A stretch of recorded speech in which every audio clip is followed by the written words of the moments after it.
Awal mula perkembangan peradaban Cina kuno berasal dari daerah sekitar Sungai Huanghe Kuning di utara dan Sungai Yangtze di selatan.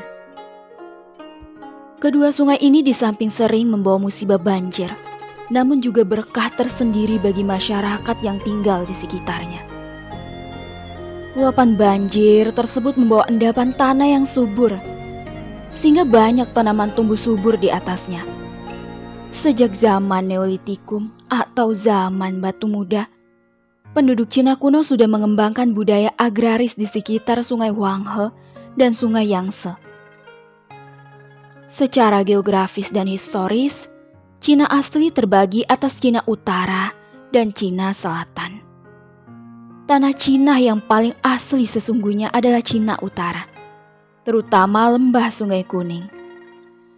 Di daerah inilah mula-mula terjadi tumbuh dan berkembangnya peradaban Cina, yang kemudian meluas ke seluruh Cina Selatan. Sungai Huanghe disebut sebagai Sungai Kuning karena membawa lumpur kuning sepanjang alirannya. Sungai ini bersumber dari pegunungan Quenlun di Tibet dan mengalir melalui daerah pegunungan Tiongkok Utara, hingga membentuk dataran rendah dan bermuara di Teluk Sili, Laut Kuning. Pada daerah lembah sungai yang subur inilah kemudian bangsa Tiongkok berawal. Dalam sejarah, daerah tersebut menyulitkan masyarakat Tiongkok kuno untuk melakukan aktivitas hidupnya. Karena terjadinya pembukuan es di musim dingin, dan ketika es mulai mencair, akan terjadi banjir serta air bah. Lembah Sungai Kuning merupakan daerah yang sangat subur dan dapat dikatakan sebagai urat nadinya kehidupan bangsa Cina. Karena pada daerah yang subur itulah masyarakat Cina mulai hidup bercocok tanam, seperti menanam gandum, padi, teh, jagung, dan kedelai.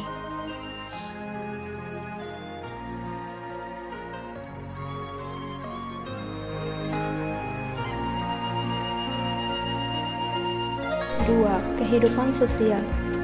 Dalam kehidupan sosial, masyarakat kuno diatur dalam aturan feodalisme. Kelompok bangsawan berkuasa atas rakyat. Rakyat wajib membayar upeti atau pajak kepada bangsawan. Raja berada di puncak piramida feodal. Selanjutnya adalah para pangeran kerajaan sebagai penguasa kota.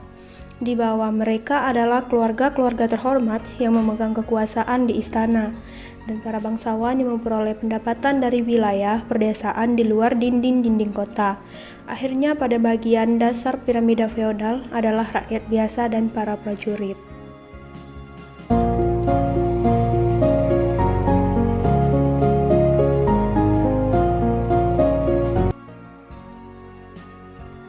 Wilayah pegunungan Tiongkok terbagi menjadi dua, yaitu Pegunungan Tiongkok Utara dan Pegunungan Tiongkok Selatan. Di dataran tinggi sebelah utara mengalir Sungai Honghe yang berhulu di Pegunungan Quenlun di Tibet dan bermuara di Laut Kuning. Di dataran tinggi sebelah selatan mengalir Sungai Yangtze yang berhulu di Pegunungan Quenlun dan bermuara di Laut Tiongkok Timur. Di hilir kedua sungai besar tersebut terdapat dataran rendah Tiongkok yang subur. Kedua sungai besar itu merupakan urat nadi kehidupan bangsa Tiongkok. Hilir Sungai Honghe yang subur tersebut ditanami dengan gandum. Padi ditanam di hilir Sungai Yangtze. Sungai Huanghe memiliki panjang 5.464 km. Sungai ini merupakan sungai terpanjang kedua di Tiongkok setelah Sungai Yangtze.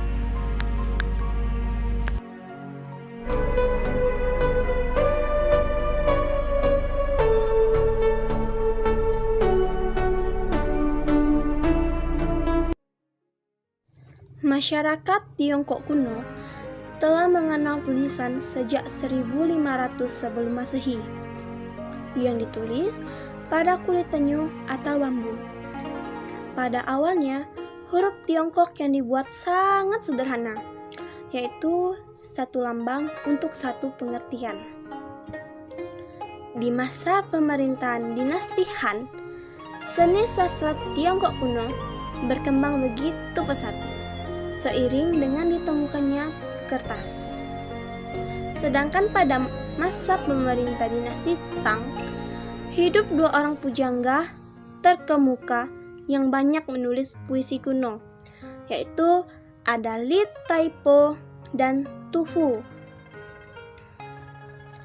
Selain berupa sastra, kebudayaan Tiongkok yang muncul dan berkembang di lembah Sungai Kuning, yaitu seni lukis, keramik, kuil, dan istana. Contoh hasil kebudayaan Tiongkok yang terkenal hingga saat ini yaitu Tembok Besar Tiongkok, yang dibangun pada masa dinasti Qin untuk menangkal serangan dari musuh di bagian utara Tiongkok.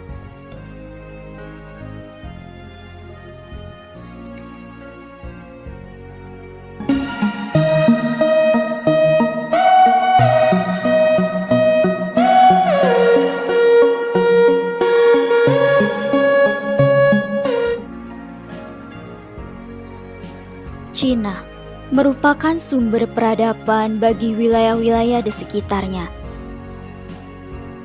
Cina menjadi tolak ukur kemajuan suatu peradaban dan bangsa.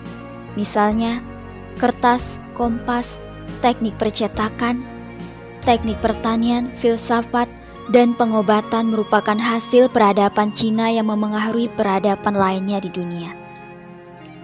Historiografi Cina merupakan warisan peradaban tertua yang bernilai sejarah yang sangat tinggi dan bersifat abadi.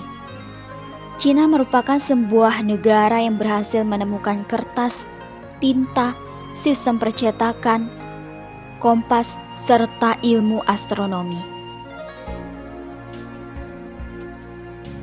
Hal-hal itulah yang membuat masalah penulisan sejarah berkembang di Cina dan menyebar di wilayah sekitarnya.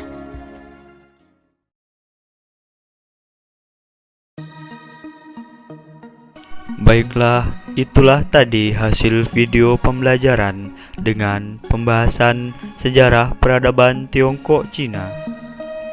Pergi ke sungai, airnya dalam, tak lupa untuk memancing ikan. Dari lubuk hati yang paling dalam, terima kasih kami haturkan. Wassalamualaikum warahmatullahi wabarakatuh.